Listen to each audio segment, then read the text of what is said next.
and a couple of Facebook accounts, YouTube as well. So hello everyone, welcome along. Hope that you're having a wonderful day today. My name's Ken. My name's Ajarn Ken. I'm a native English teacher from Scotland in the United Kingdom, and this is the Three Teachers Podcast. Today we've got Andy. Hello, Andy. Hi, everybody. I am Andy from Andy's Everyday English, and I'm also a teacher, and I've been a teacher for about 14 years now, specialized in second language learners. I have a background in journalism, and currently I have been working for about 7 years now with the Cambridge exams, even though I have experience in other exams as well. And specifically in business English, I have speaking groups where we have, daily conversations and we can learn, like cases and vocabulary. So that's me in a nutshell. Welcome, Andy. And we have LaDoris from the other side of the world. LaDoris, how are you? I'm doing great. I'm so excited to be here. Hi, I'm LaDoris, and I help people with their English pronunciation. As simple as that. That's about what it summed up to. Yes. If you want to know more, we can, but I'm going to talk more. So I just figured I'll just make a quick synopsis. Brilliant. So where in the world? I mean, I'm here in Scotland. Andy's out in Spain. LaDoris, where are you? You're certainly not from the UK. Yeah, I'm in the US. Fantastic. How long have you been teaching for? Well, if offline, I have been teaching for about 8 years, and online, it's been about, it'll be 3 in June, 3 years in June. 3 years. Fantastic. Excellent. Yeah, on social media. Brilliant. Well, I've been teaching what for 15 years, and I've taught all around the world. I think I've visited about 56 countries. In the last 10 years, I was teaching out in Asia. I was teaching university graduates how to prepare for interviews as cabin crew and flight attendants. So I did that for 10 years. And then just before the pandemic happened, I came back to Scotland and I got captured. And I couldn't leave the country, so I ended up just staying here in the UK. So today's sorry, Andy, carry on. Sorry, Ken, I cut you. All right, no, I like the fact that LaDoris was like offline and online, because it is true. I kind of like already forgotten, like all the years that we have done offline, and since we transitioned so smoothly into, well, I hope smoothly. For me, it was actually quite natural to transition, from offline to online. So yeah, thank you for reminding me that. It was kind of like, oh yes, there was a before. Yes, absolutely. And it was not a smooth transition for me. It was quite a journey. Really? Mm-hmm. Yeah, I was at university when it all happened, and we were doing a course at the university, and all of a sudden we were told, right, go home and everything's going to be online from now on. And I had to teach and also learn online at the same time. My God, it was horrific, at the beginning, but it's fantastic now. It's fantastic. And I think that this actually opens the door to today's conversation, today's topic. Can you like to introduce it? Yeah, well, we not every week we have different topics, and it comes from various questions that I'm asked on my Instagram and Facebook channels. And one of the big topics is pronunciation, because everyone wants to speak perfect English, right? And I can totally understand why this can be difficult for some English learners. So today's topic is the secret sauce to improve your pronunciation. And thank goodness we have LaDoris here, the experts in pronunciation. Yeah. Fantastic. So if there's if people are watching and they have questions, throw them in as well. We'll be going through some questions that our students have asked us in the past. Yeah. So we'll fire into the questions. And the first one we've got is the $1 million question. The $1 million question. How can I improve pronunciation. How can I improve my pronunciation? Oh my God. All Everyone right, wants to speak Ken. smooth and fluent. Ladoris, do you want to take Yes. this away in your expertise? How can someone improve their pronunciation? Oh, okay. This gets my heart excited. Okay, so let Uh-huh. me just tell me if I'm speaking too fast. You guys Uh-huh. can tell me in the chat. Say, hey, slow down, or whatever the case may be. One thing that let me just say this first, okay? I'm not trying to be cynical or anything like that, but one thing that bothers me about English pronunciation is that when we have all of these videos to watch online, Mm-hmm. but they're not placed in order. So when foreigners come and they start clicking on all of these videos, they want to learn every sound that there is, and they get confused, like, and overwhelmed because all of these videos are at their disposal. But one thing that I suggest is focus on just one or two sounds, the ones you actually know. You don't need a professional to actually tell you this Mm-hmm. sound is causing you trouble, okay? It's a thorn Uh-huh. in your side. Uh-huh. This is a sound that makes you cringe when you speak. You're like, oh my gosh, what happened? Or you can watch people's facial expressions. When you are speaking, they actually give you feedback when they don't understand. Or they will make they will kind of pause or say, what did you say? Well, take note. What word did you say? What sound did that word have in it that you know will have giving you some kind of problems? Mm. Like, for an instance, the most common ones that give people problems is the letter R and the TH. And it really Uh-huh. doesn't matter where people are from around the globe. There's Africans who I work with that have trouble with the R and the TH. There's Hispanics, and then we have people from Indonesia and all of those places. So it really doesn't matter.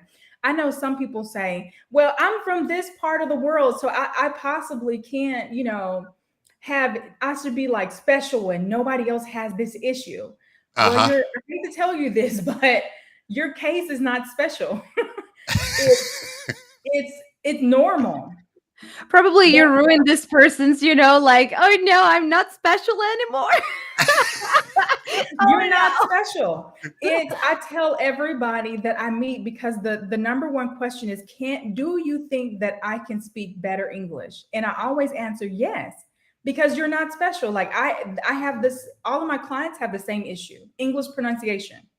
And Mm. I handle it the same way. Everybody goes through the same process. So it doesn't matter how you speak or what language you speak, you're going to come out with the same results. It just may take longer, or you may have to work harder, or whatever it is, but it's all pretty much the same issue. Mm. And in your experience, what's been the you mentioned there the R and the TH sound. In your Mhm. experience, has that been the biggest kind of stumbling block for people that are learning? Well, when we're talking about English sounds, yes. But when we're talking about, there's a lot more to it. We see a lot of videos just focused on pronunciation, which that's what draws people in. But Mm-hmm. there's a lot more to it. We have the melody of English, we have the rhythm, we have intonation, and we also have like some public speaking skills that actually plays a part into it, because speaking is like an art. Uh-huh. we There's a science to it, and so when we factor in, the pauses that we have to do, because sometimes the accent makes us trip over our words, and we're like stumbling, trying not to fall. But the issue is that we see people saying how to speak English fast, and everybody has their own perception. What does that actually mean? Speak fast? Oh, I Yeah. think I need to speak like this because Americans do this too. Oh my gosh. And I have those clients that say that. And then I also have the clients that say, if I don't speak fast, they're not going to want to talk to me. Mm, Wrong. False. mm. If Uh-huh. you don't, if they can understand you, they're not going to want to talk to you. Mhm. That the number one thing, and I hate to sound selfish, is you want to be able to get what you need from somebody else, and they want to be able to get what they need from you. Yeah. So that's one of the reasons why we communicate, is to express ourselves. So I think that's the top one. Get your point across. How can you do that? It's by speaking clear. Yeah, yeah, yeah. Andy, what do you think? it's just that there's a lot to take in, and I mean, Mhm. I am a little biased because I love Ladores, and whatever she says, I'm kind of like, yeah, whatever you say, Ladores. But You no, can disagree with me, I promise. no, it's fine. I will. I'm the kind of person that I am very transparent in that matter. But Mhm. the thing is that for me, it's kind of like hard to disagree with what you're saying, especially because based on my experience as a teacher and a learner myself, Mhm. I've lived that, I've experienced it, and one of the things that for me it's worrying when it comes to the world and the universe of the internet is Mhm. that there is so much information, and as a consumer of the internet, I sometimes don't know really what is it that's right or what is it that's wrong. I don't Mhm. know what is the quality information, and here's like the journalist, like speaking like, okay, always, be sure of the source. Like Uh-huh. a lot of our students don't know very well if they are in front of a teacher who actually is certified, experienced, and actually do know what is it that they're talking about, or Mhm. they're just in front of a person who have read, like pronunciation for dummies, and that's it. I'm sorry, but that's the truth. And unfortunately, uh moreover, students don't want to learn the technicality of it. We want to consume it, and we want it fast, we want it done. And I mean, the long story, they don't want to hear about it. Mhm. When it comes to pronunciation, you actually have to take a step back and actually see the big picture, because one of the things that I cringe, every time that I see is kind of like American pronunciation versus British pronunciation. Yeah. I know. And this is like for practical reasons, it's kind of like the easiest way to teach vocabulary and, like to just make it flow, right? But here is where I call people senses. Like, okay, there is so much behind it. I mean, there are so many teachers out there that, and not only teachers, I mean, me as a consumer of the language, I am the kind of person that I would say, oh, so then can I mix? Who's going to answer that question? If you're a Uh-huh. second language learner, is it all right if I mix, pronunciations? And then, as you said, accent gets in the way, because pronunciation and accent, even though they're two separate things, but one's influence the other. So there are so many things that you have to factor in Mm. that are really interesting. So slow down. I think that in order to better your pronunciation, you got to slow down. And when you mentioned about when you were talking, can you guys hear me? Yeah, yeah, yeah. We're Okay, listening. sorry, my internet got like frozen No, for a no, fire second. away. So the thing is that I lost the train of thoughts. F. No, okay. Sorry. What I was saying It's was what like, that um, when you're trying to like work on your pronunciation, what is it that you Mhm. want first?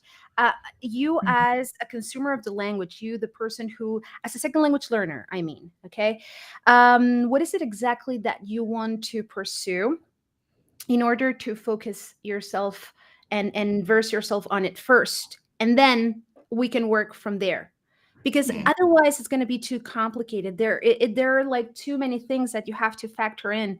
I don't know if you guys agree with me, if you're like seeing Uh-huh.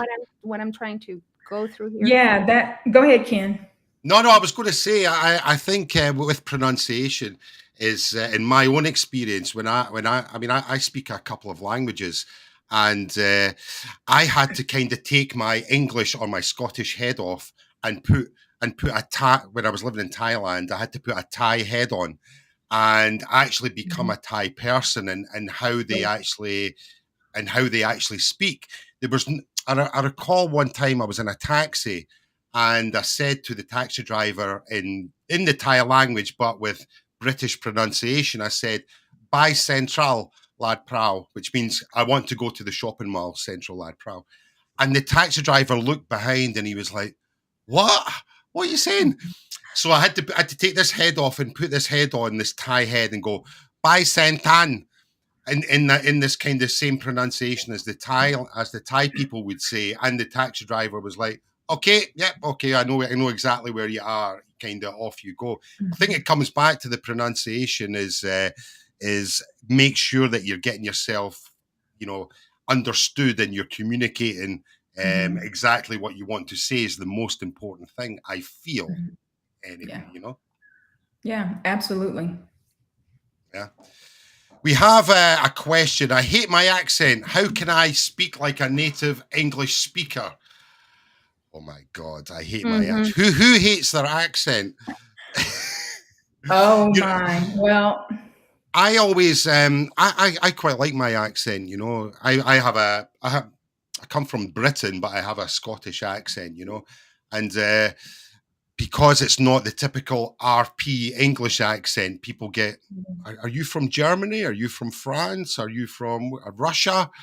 So, but I can understand by speaking to so many students from around the world, and being in classrooms around the world, that a lot of them say, teacher, I just want to get rid of this Thai accent or this Spanish accent, and I want to have this, perfect English accent. What's your views on accents, Ladoris? well, first I want to say that I love your accent. Like I can just listen to that. I can listen to you speak all day long. Thanks.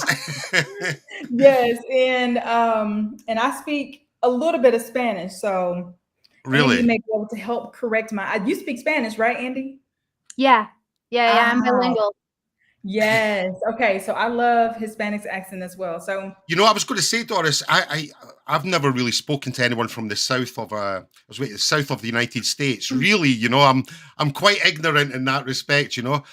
When I always think of an American accent, I'm always thinking of, I guess it must be the Northeast of yeah, America, the kind of New York kind of yeah. dull accent. Yeah, Yeah. absolutely. Yeah, they say that the Southerners are not smart and they draw out their word. They draw out their words. Like we're just so slow.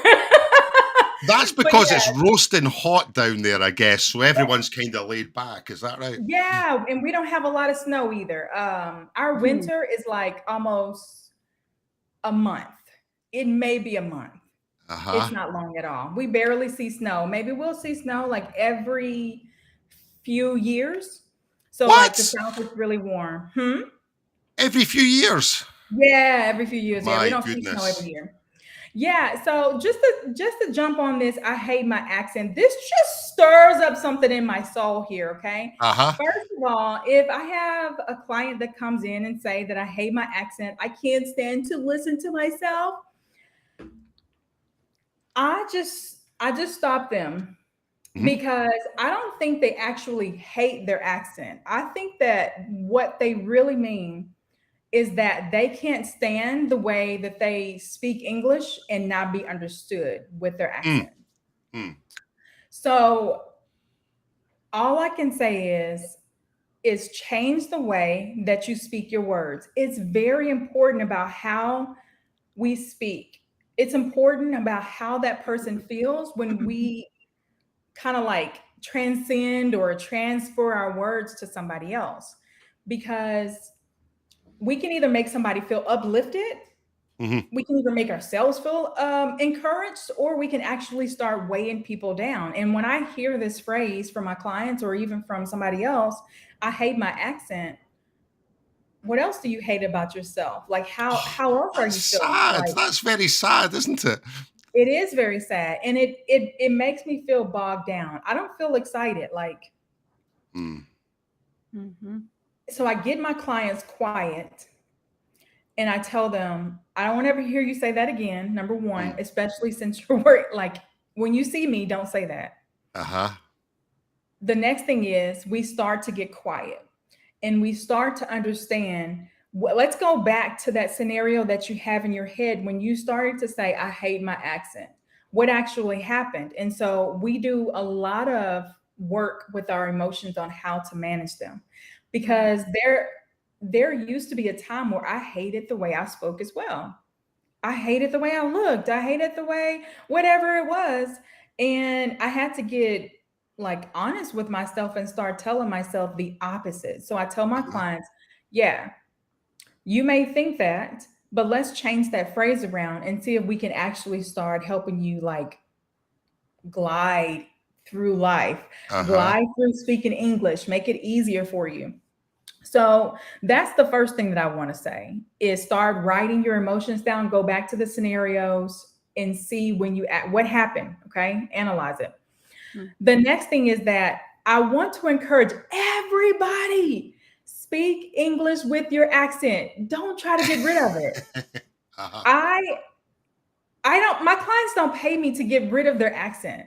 I help them speak English clearer with the accent they already have. Mm. My job is not to eliminate. If you want somebody to eliminate your accent, go find somebody else to do intensive work for the next 10 years. That's what I say. It's not as fast. It takes my clients 12 weeks to improve their pronunciation, but to get rid of an accent, it takes years, okay? It takes Mm. years, doesn't it? I think, I It mean, does. in the UK, I was going to say in the UK, football or soccer's the big game here, and especially down in England, there is an influx of foreign football players. Some of Mhm. these guys have been playing football in the UK for a decade, for a couple of for a decade or more, but Mhm. still they have this, they have their local accent, but they speak perfect English with it. So Yeah. even if you're in the UK or in an English speaking country, it's Mhm. still really difficult to have that perfect kind of accent, the perfect local accent, unless you're Yeah. born and raised in that country, right? Right. Absolutely. And you know, the thing is that when we're speaking about our accent, some people have in their mind too. I get sometimes, or and sometimes, well, here and there, I get the hate. I don't want to lose my accent. We have that the other side. I want to keep my accent because it tells people where I'm from, and it's a part of my culture, and it's a part of Yeah, who I am. It's a part of their identity. And I tell people the thing is because they don't understand that it takes intensive training to actually get rid of it.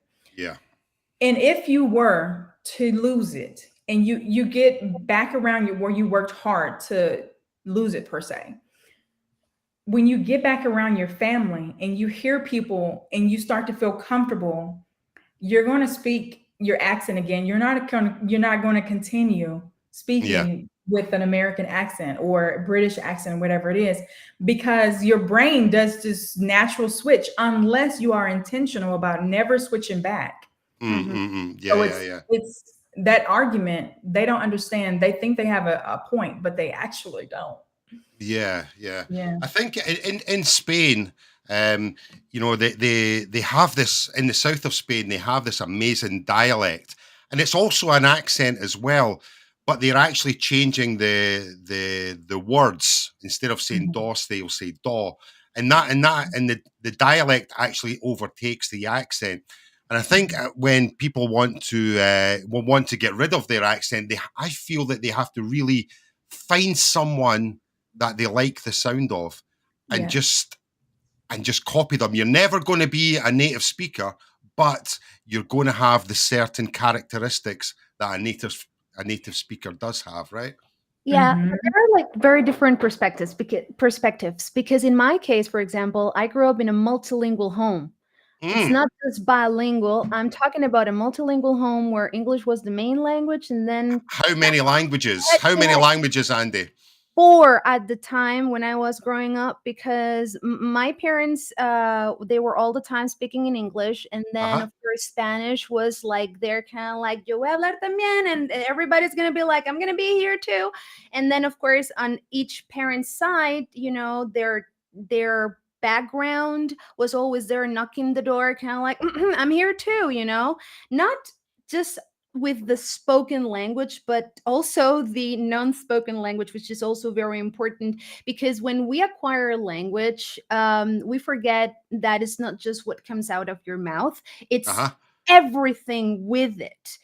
And that's the thing, you know. And when I talk about four languages is because I most of my childhood, because my parents were transferred at the time we were living in Indonesia. And Wow. actually, yeah, my sister was born there. She was born in Jakarta. I was born in Fantastic. Denmark. Go figure. Is And that right? I didn't know this. Denmark. yeah, I always tell my Wow. sister that she's adopted. You know, kind of like, do you see we went there? I adopted you. And she laughs. She's kind of like, I hate you. But that's, anyways, inner sister jokes. But the truth is that I say four because I include, you know, the language of the woman who raised me until I was 7, and it's my nanny. You know, her name is Sulika, and she's Indonesian. And back then, I was speaking Indonesian. I was speaking English mainly, and then second place. Spanish, and then very few Italian. Italian actually came when I was, you know, later on in life. So what I'm trying to say here is that when you consciously learn a language, you already have built this certain codes that are built in your brain. And not only in your brain, there are like some articulations, the that your face and the sounds are there, not only just the sound but emotionally speaking too. A language is a feeling, it's an emotion. Mm. So in this case, when we're talking about linking, for instance, if you ask me, I mean, like, how do you sound in English? If you ask me, I I don't know. I honestly have no clue. I mean, like, do I sound like American-ish or whatever? Because that's the influence I've gotten. Mm. Mm. But from where exactly? Because if we're talking about the US, we're talking about over 30 dialects that are, you know, like recognized. Not even to mention, you know, that we've got, you know, like very four popular known accents that everybody knows, and we were talking about those before.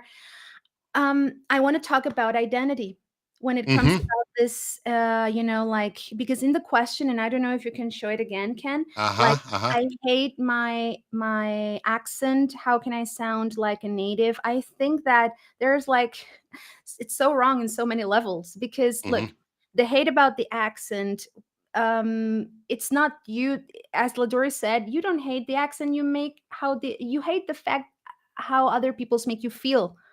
That's exactly That's right. that's that's Yeah, that's how you absolutely. translate it, and that's what is wrong. So we have to Yeah. reshift that. And then, how can I sound like a native? Technically speaking, you're never gonna. You're never. This is just a reality. Sorry to disappoint you all, yeah?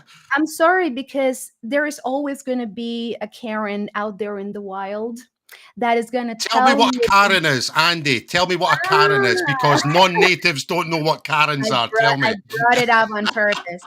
I brought it up on purpose. Okay, a Karen is, you know, usually an obnoxious person with a specific description, like middle age or something, that behaves in, well, just crazy lunatic way. Purposely confrontational. Purposely Very, yeah, confrontational, right? very confrontational. It's, you know, like, you guys are used to the internet. Those ladies, and there are also male Karens out there as well that like to record you just because, and they feel that they're entitled to do Mm. so. Anyways, that's the Karen. So there's always going to be this kind of people out there that are going to ask you the typical question like, "Where are you from?" But really, really from. All right, yeah. And I've been asked this question my whole life because I look myself in the mirror and I think that I translate that again, you know, to my students, and kind of like, that's why I like to bring to the classroom a different philosophy. It's kind of like, you're just a human being that belongs to this planet. If, you know, like, the social content that comes with it, we're just gonna have a fresh start in our classroom because it doesn't belong here, right? They're Mm. having here like really nice comments. It took me more than 1 month. Oh, it took me more Oh, than 1 month yeah. to Uh-huh. adapt to Singapore English and understand what they want from me, Singaporean claim to be native English speakers. Later, I was working with guys from Manchester, and I had again to learn and adapt. Well, I think that that's what happens when we're second language learners or third language learners or second language whatever it happens when it comes to languages in the process. I don't know if you guys are with me here. Uh-huh. We code switch all the time. It doesn't even have to be in the same language. You code switch when you're talking to your parents because Yeah. you don't speak the same Mm. lingo when you're with your parents as if when if you're with your friends or Mhm. co-workers, for example. You code switch all the time, and this Yeah, has yeah. a lot to do with that. So I don't know if we're like maybe going around the bush perhaps, Well, but no, I mean, it certainly in carries my a lot of experience, weight. I deal with university graduates, and they try to get to a certain level, and I think it's come back to what Ladoris said, because they had like a Thai accent from Thailand. Their pronunciation would be different. They would stress the final syllable in a word, for example. Like instead of saying university, they would say university, and we almost had to kind of beat that out of them and if or they wanted that beaten out of them, because if they started speaking English with that accent, they felt that people would look down on them. Or you're just a Thai person, you're not really kind of a proper English speaker. So again, it comes back to having the confidence, what you guys were saying, having the confidence in yourself, to improve. So Andy, what's the next question? Well, the next question would be how to improve pronunciation skills. And I think that this is really important. And here is where we're gonna, give you the floor, Ladoris, because I mean, who better than you? Is this the expert, Ladoris? Yeah, come on. All right, so I'm going to actually give you guys can actually steal my plan here. Okay, I'm going to give Uh-huh. you the information that I actually use Hmm. to help my clients out. Okay, I Uh-huh. teach them in three parts. Uh-huh. The first one is English pronunciation. We mentioned it earlier about how we need to identify which sounds are actually giving us the blues, okay? The We don't blues. we don't want to say those sounds, we avoid Uh-huh. them or whatever the case may Uh-huh. be, okay? That's step number 1. Once you figure that out, you need to start reading out loud. And I tell my clients 5 minutes max, okay? We're not looking for a long extended period of time to where you're going to actually lose your focus. You want to actually be present as much as possible. So 5 minutes, hey, that's good enough, okay? So once you are doing that, I want you to actually think about where you are going to place your tongue. Okay, you're going to have to find this out. How you are going to shape your lips. I saw a video the other day where this guy was teaching English pronunciation, and he said that the shape of your lips does not matter about English pronunciation. Hmm. Absolutely incorrect. Mhm. That is the most worst advice I can. Don't ever take that advice, okay? Mhm. It matters because if we let's just say that we try to say an A vowel with the sound of an O or a sound of a U, you're going to hear a difference. It may be subtle, but it adds up. So what I like to tell my clients is for the next part is that we focus on how sounds are reduced. These are sounds, words, and everything, okay? So when we look at this, you'll notice you can go through like a paragraph in a book that you're just practicing 5 minutes, okay? You are going to start identifying, say these words out loud because you can actually do it yourself without watching a whole lot of videos. Hmm. Look at the word, okay? If the word is supposed to be hat, okay? Simple example, but this will work. Now, what are the two sounds for the A? It can be a long vowel or a short vowel, okay? And let me just throw this pro tip in there. When we are talking about accents, improving our accents, there is no such thing as long and short vowels. There's only long vowels because it helps reduce your accent, okay? Oh, interesting. Uh-huh. Yes, very Uh-huh. interesting. And so let's go back to the point about how we identify if the sound has changed. So Hmm. when we're looking at this word hat, well, which way? Okay, so the long A is hate. Okay, Hmm. but it doesn't have an E on the end, it has a T. So Yeah. it's hat is short. Okay. Uh-huh. Now, if we have another word like, um, let's see here, pencil. With the first vowel, we have an E. We have an option of that E sounding like E Mm-hmm. or Yeah. right? Uh-huh. We Uh-huh. know that those two. And so when we see that and it doesn't actually make that sound, that means that the sound has been reduced or changed. Okay. So then you start to underline that word and you say, hmm. So I need to make sure, keep a mental note that that word has changed. So when I speak that word out loud, this is the Mm. point of reading out loud for 5 minutes. You Mm. start to notice how many words in one paragraph, and that's, I mean, in 4 to 6 sentences have changed. And this is why people can't understand you.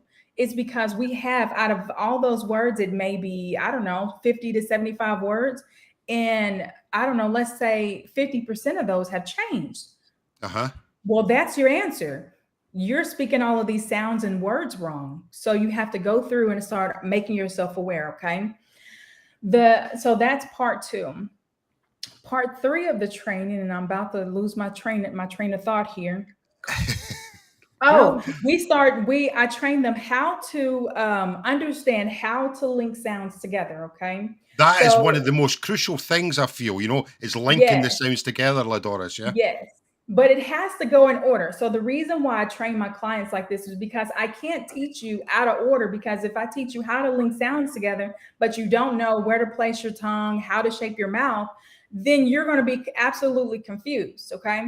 So I hope you guys are taking notes, because this just, I just blessed your life. Okay. This just blessed your soul. So, so once you learn how to link sounds, there's three parts. Okay. So we have linking consonant to consonant. Go find a video on that.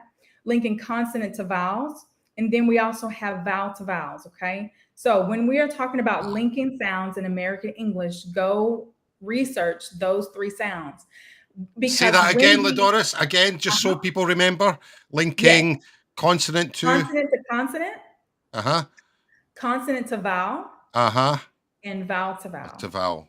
Brilliant. Mhm. Uh-huh, Now, when you are on the third part of your training with this one paragraph that you're practicing a day, okay, you may even want to study, depending on your level, study that same paragraph for a whole week, because I'm telling you guys these steps, but it takes us 12 hours to get through this work. And that's just if my clients don't want to take the option, which they always do. They yeah. take the extra hour a week that I give them. So most of them are practicing 2 hours a week. Okay. So this 5 minutes is for something for you to be consistent with. Okay. Because you don't Yeah. have somebody telling you, come sign in class and let's do this together. Uh-huh. Okay. So once you do that, you go through those stages that I just told you, and you start working through that, and it doesn't matter how long it takes you. Give yourself 3 months, okay, Mm-hmm. to work through that. Take Saturdays and Sundays off. Your brain needs a break. Okay. Uh-huh.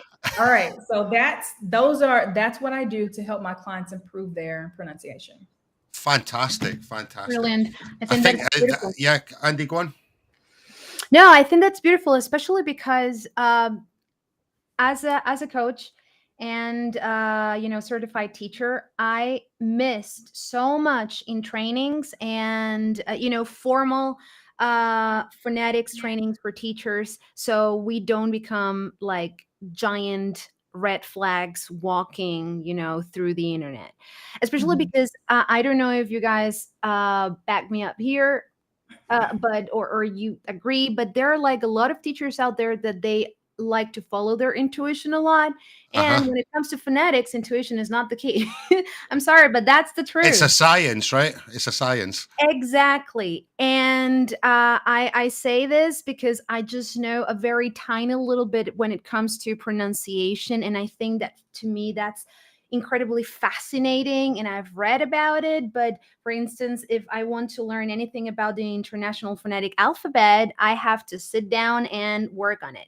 But as an English student, as a second language learner, for Uh-huh. example, what is kind of like the express train that I can take in order to, like, because people unfortunately don't like to sit down and do the work. It's kind of like, 1 out of 10 who will, like sit down Yeah, yeah, and do the work, right? So anyways, the thing is that what I would say is work on dialogues and work also on what you have heard probably very often, the shadowing technique.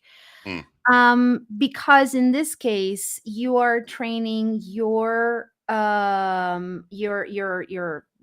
listening skills. Yes, you're working on your listening skills in order to produce your vocals. So in this case, I think that it's kind of like, without being too technical, you can just go ahead and do it. yeah, yeah, But it is important for you to know that you're gonna still sound like yourself.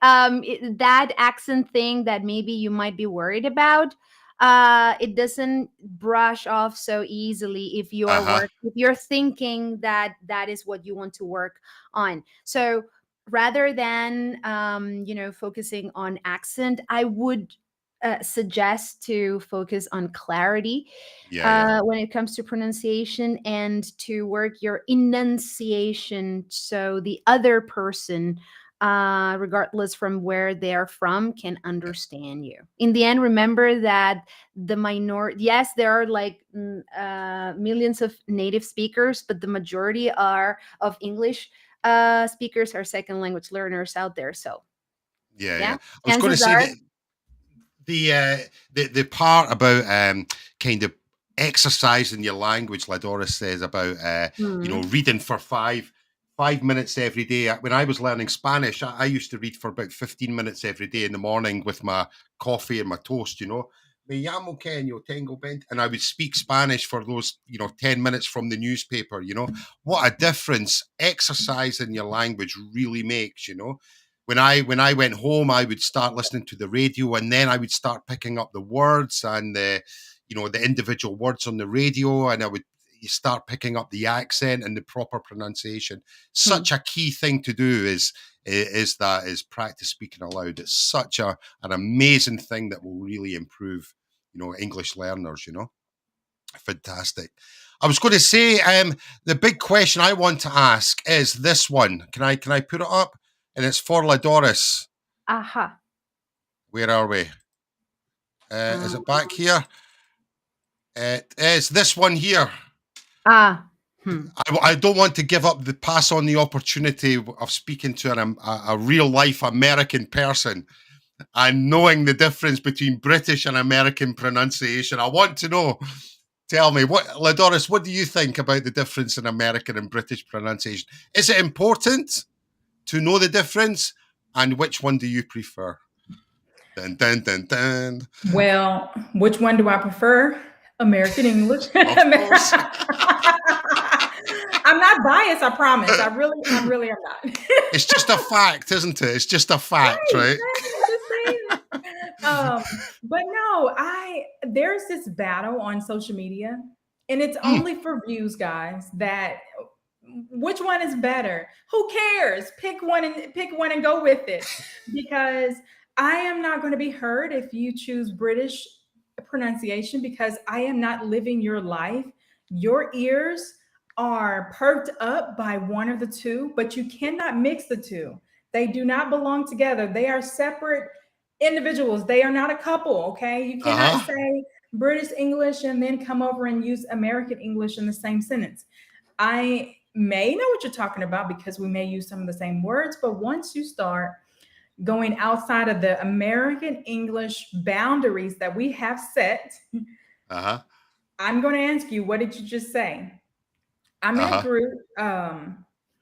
I'm in a group where I am a leader. There are like 240 English learners, whatever. And I'm Uh-huh. one of the American English leaders that helps teach and correct them. Okay. Well, there is a British person in there, and then there's the American. And so we have people who are asking, and sometimes we get confused because we don't know which one they're asking for. So now we just give both and people just choose. So Uh-huh. I just say, just choose which one. Don't mix the two. Uh-huh. Uh-huh. Andy, what about you? Hmm. Um, Oh my God. I told you I'm very transparent. I'm sorry. Okay, that's it. That was my opinion. That's it. Look, the thing is that I think that it's kind of like absurd. It really absurd when we talk about like British pronunciation and American pronunciation, especially because we're giving this. It is first of all a broad, very commercial, marketing thing that it's out there in order to simplify and like give the stage to some accents over others, because then there are like many other englishes out there that they need to be celebrated as well. Yeah. There are many countries around the globe that they are native. Australian English is just English on a different level. Australian English, have you Of heard some course. of the vocabulary coming from Australia? Unbelievable. Yes, there are many African countries that their main language, their native language is English, and a lot of people simply ignore this because of the fact that we keep on celebrating Yeah. this kind of thing. So, anyways, I know that it's gonna. We just have to inform ourselves. We have to be very careful with what we learn, Yeah. especially because we have to learn how to take the good from what we see on Mm. the internet, but especially try to work with our common sense when it comes Mm. about learning the language, um, just because of clarity Yeah. purposes. That's it. That's what I would say. Well, Adonis, do you know the difference? Can you pick up the difference in different accents from the UK? Like from London or the north of England or can you pick up any differences at all? I don't necessarily pay attention to them. I just know that they're from that area. Oh, really? So you can't differentiate, right? Or that this I right, can. okay. Yeah, I have fun with myself, and I try to play a game. It's only in my head, guys. And I Uh-huh. try to because I'm just fascinated. Before I actually started teaching people English pronunciation, because I went to school for this. I didn't just pop up one day and said, "Hey, here I go. Let me teach you how to speak properly." I actually have a degree that I paid for. Uh-huh. But I didn't go to grad school, and I chose. Well, my husband and I chose for me to stay at home with my kids. So I've been at home for what's going on 13 years now. But I wanted something to do and to still use my gifts. So this is why I'm on social media. Mhm. But yeah, I play. I have been having foreigner friends. I don't know what to call it. I hate to say it that way because I don't want to offend anybody, but I have had friends from different countries dating way back from like kindergarten, first grade. And so I've always been drawn to people from different places. And so I just try to choose where or play this game in my head. Where is that person from? And if I'm right, most of the time I am, but I could be wrong. Uh-huh. But yeah, I play that game with myself. I the American accent. There's there's a TV show called House, House the Doctor. And Yeah. the guy who plays House is a really famous comedian actor in the UK. Mhm. And when I saw him on that, I thought, my God, what an amazing accent that guy had. Yeah. And so I looked online and I was trying to find out where is his accent. But he had this generic American accent from the Midwest, apparently.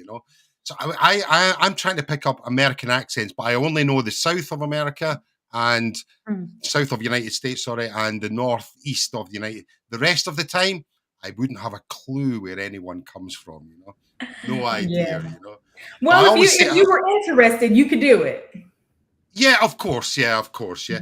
The main Mhm. difference in pronunciation I hear between British vowels are kind of rounded vowels like can't and yeah, and Yeah. do, Mhm. whereas the American ones are kind of long and flat, like Mhm. dog and You know, door, now that you mention that, it is really it came to my attention when I moved to Spain that a lot of students, they have no idea that silent letters exist. Mm, This is not taught hmm in schools or academies. Really, they don't really teach it in that way because they have like this style as if they were natives. And I uh-huh, think, of course, this is why we need to have certified teachers, everybody. Like being native, which is one, marketing thing, is not enough. They don't know that silent letters exist. And I think that it can shorten the way, yeah, yeah, so much. yeah, And you can understand that, for example, if I say butter, which is how naturally I would say that word, you can simply explain that, for instance, that consonant at the end, right? It might be stronger or not if it's pronounced with a different accent, and that's mm, it, right? mm, Well, a lot of people ignore that, and that's one of the things that I insist that should be taught. yeah, At least mentally for the student, they can understand that it's an external factor and not them. This is what I always tell my students: it's not you, it's hmm the language. yeah, So yeah, yeah, this is important, I guess. good. I was going to Yes. ask you one last thing, actually. I'm dying to hear this. This pronunciation here, Oh. right? Can you see this one? Yes. Yeah. This really, American English and British English is quite different on a couple of these words, yeah? Mhm. Like we've got through, tough, thorough. You don't say thorough, do you? Thorough. What do you say? Thorough. Thorough. All right. Okay. I could be So wrong, but thorough, tough, through, tough, thorough, thoroughly, and though. Mhm. Yeah. How would you pronounce these words, Ladoris? Oh, I was shaking my head yes because you were saying them right. All right. No, no. It's just that I've heard sometimes the American accent or the American pronunciation is different on these words. Okay, so I can just go through it for you. Yeah. Through, Through. Mm-hmm. tough, Uh huh. thorough, Thorough. Thorough. Did you uh-huh, say thorough? Uh huh. yes, thoroughly, Uh huh. and I don't know the last one. Though. Though? Is that though? Yeah. I guess it's though. Oh wait, even though. Yes. Yeah. I do Even know though, the yeah. last one. I was like, what? I don't know that word. It's though. Yes, I do know that word. But Fantastic. yeah, hey, listen, this is really good. I posted something about the GH pronunciation guide Mhm. yesterday. All Just right. a Uh huh. little, just a little snippet part of it. Okay. So, would you like to know something interesting about the GH? Please tell us. Yes. Okay. All right. Listen. All right. I'll keep this short because, like I said, I can talk about English pronunciation all day, every day. Uh huh. Okay. So, when the GH is in the initial position, it's Uh huh. pronounced as a G. Okay. When it's in You the have initial position, what do you mean? in the beginning. So like the All right. first All right. one. Okay. Uh So huh. like Uh when huh. we have the word ghost, ghetto, those words are just g. Okay. Right. Uh So huh. when we have it in the middle position, Mm-hmm. we call that like silent, as in like daughter. We have the word. Let's see if we have any middle positions here. Thoroughly, that gh is sort of in the middle. Yeah. Uh huh. Okay, so when we have it in the final position, you can pronounce it as an F. Okay, but not all the time because there are exceptions, of course, right? Uh huh. And let's see here. So, like an exception will be this right here: through, Uh huh. tough. That's an F. F. Thorough, though. Okay, so we don't have any more, Uh huh. but Uh huh. you Uh huh. can pronounce it as an F. But you Like just have rough to, and tough and yeah, cough and all of yeah, these words. Yeah. absolutely. Yeah. Yeah. Yeah. Mhm. Fantastic. Yeah. So at the beginning, GH at the beginning is a G sound, a G G, sound. Yeah. G, G. G, G, G. Uh huh. Mhm. In the Yeah, center, it's silent. And the what? In the center of the word, it's silent. Yes. Mm-hmm. And at the end, mostly it will be an F. Yeah. Mostly as an yes. But as in English, we never follow the rules 100% of the We time. never. No. Hey, we're rule breakers. Yeah. Which comes with the language, by the way, because we are the language of exceptions, right? Exactly. That's Yes, why, and I'm always like, sorry guys, there here comes an exception. yes, and American English comes from. I mean, we have taken from every language pot. Not every, but we've taken from a lot of them. So that's Do you why. feel American English is a simplified English compared to the British version? Oof. I don't know if I can call it simplified. Oh, really? No, I don't. I don't feel like I can do that. I feel like if I was like before I started helping people speak English clear, I thought it was. And I thought it was a straightforward. But that's only because I was raised speaking the language and I didn't have to think about it. Yeah. But speaking to foreigners, I mean, if you wasn't raised in it and now you are an adult, it's not so simplified. Right. Now, one simplified language that I can tell you about is Chinese. They are the most straightforward language. Like it is no fluff. And I love it. I mean, it could be complicated because of the tones that we have. And I say that we have because I'm learning the language. But Chinese is more straightforward than American English. What do you mean? The structure of the sentences? The structure of the sentences, yes. Yeah. I'm not advanced. I'm not intermediate. I'm just a beginner. But for my observation, that's what it is. That's how I feel. I think because English has been a kind of amalgam of, the various kind of languages before. We've got like the Latin language and we've got the old what do you call it? The old from the northern of Europe language. Germanic. That's the word I'm looking for. Germanic. Okay. Yeah. So we've got like Northern Germanic all kind of mingled in together, which is why I was saying the British kind of English is very, with the GHTs and everything like that. In America, you don't really use that. You just say ITE for the end of like night, for example. I always found that Americans very simple because it was a country of immigrants right at the very beginning, and everybody tried to speak as simple as possible, I would guess, so that people understood. Yes, I didn't get into that part of the GH. It follows a vowel. That's a whole different lesson. Let me the GH by itself can be a 20-minute lesson. Brilliant. Which is wonderful. Great stuff. I love that. Excellent. So we're about to run out of time. Yeah, please do. I want to answer that question about naked and baked. Yeah, this one here. Why is the pronunciation of baked and naked different? I was going to. Let me help my friends out. Okay. So the reason is because baked is like I baked yesterday. It's past tense. Okay. So there are some rules for that. Before I get to that, let's talk about the word naked. I am not naked, like I'm clothed. I clothe myself today, okay? It's an adjective. Yeah. So the reason why it's pronounced different is because naked is not past tense. I can't say I was naked, like I can't even make it a verb. Yeah. So it's nothing past tense about it. The reason why we are confused sometimes when I hear all kinds of endings for the ED, and it's perfectly fine because you are learning. I'm learning every day. It's perfectly fine, okay? So how we pronounce the ED at the end of words is we look at the last consonant before the ED. Yeah. And that determines which category it falls under. Now, that could be an easier way, maybe the voice or the voiceless consonant, and you can tell which category it falls under. But this is just the way that I teach it, okay?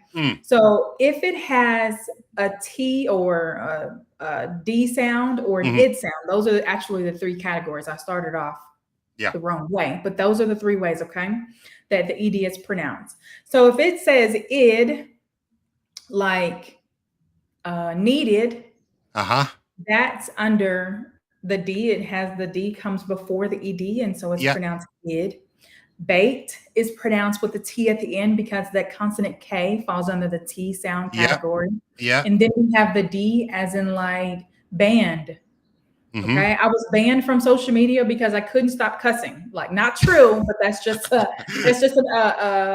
example.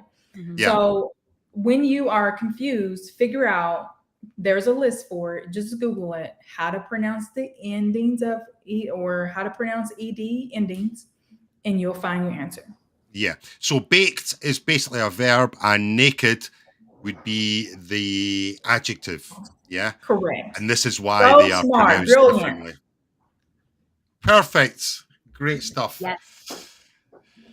Okay, guys, we're running out of time here. So, how would we like to finish? Ladoris, do you want to finish on a high for us? Well, what do you want me to say? A motto. A How do I sentence finish with of the a Big word. Bang? to keep motivation, going when it comes to working your pronunciation, something like that. Yeah, well, the thing is that the motivation, yeah, people say, let me remember why you're doing this, and remember the reason why you want to continue improving your pronunciation. That works for just a hot second, like because once you start to practice and it starts to become tedious. I mean, all I can say is that you have to remember, like, your goal. Yeah, your goal is to be understood. You actually need this to communicate with another part of the world. Like, you're not just, especially if you are using this for a profession, you don't want to go to work and not understand people, not be understood. So your goal is to actually, like, I hate to say, get paid, like, to keep your job. And so this is a long-term game here. And so if you can actually get out of they say, they use this idiom in English, like the microwave mentality of All right. wanting something really fast and quick.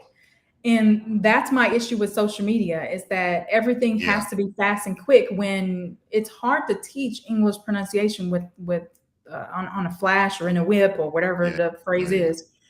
So if you can get the mentality of, this is for the long run, and I'm going to stay in the game, and I just focus on what I need to, for me, and stay focused on that, you can last longer versus just trying to do something really quick, because this isn't a fast game to be played.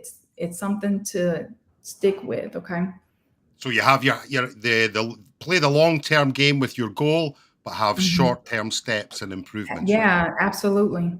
Yeah, Fantastic. absolutely. And if you need help, like, can I offer this? Like, people, please do. Of course. Like, if you want help, send me an audio, and I like for it to be 30 seconds minimum, a minute max, because there's so much details within that time frame. Okay? All right. If you want help, send me an audio, and I can give you the direction that you need to go, so that you don't have to pay me for it. I can actually give it to you, and you can just go merrily on your way and just have fun. What's your platform? How do they contact you? Yeah, hey, if you want to contact me, you can contact me on Instagram. It's Improve My Pronunciation. That's my handle. Improve My Pronunciation Mm-hmm. on Instagram. Is that all your handles on Facebook as well? Can you say that again? I'm sorry. I turned the volume down. Is that only on Instagram, or is that on other Facebook channels, etc.? Well, Facebook is more personal. And I do some pronunciation on there, but really I do it heavily on Instagram. Well, not heavily, but my main platforms are Instagram and YouTube. And that's where you can find me on both. Brilliant. Okay, so we'll put that in the program notes as well. When it goes out, contact Ladoris with a 30-second, and she'll be able to give you some feedback. Yeah. Andy, do you want to say goodbye? Yes, of course, guys. Happy learning, and remember to contact either Ken, Ladoris, or myself in case that you guys want to improve your English and your experience through it. Yeah. Okay, so Fantastic. that's it. That's what I'm going to say. Excellent. Well, thanks very much, Ladora. It's been a pleasure to meet you, and I've loved listening to that beautiful accent of yours. You know, really, honestly, you know, I never get the opportunity to listen to speak one-to-one with Americans. You know. Hey, listen, you're the first person who has said a Southern accent is the best. I'm just going to say it that way. You said it. I love it. Honestly, I love it. I love it. I'm just playing. Thank you guys for having me today. Thanks very much. Yeah. Anytime. Yes. Take good care. See you later. Bye bye.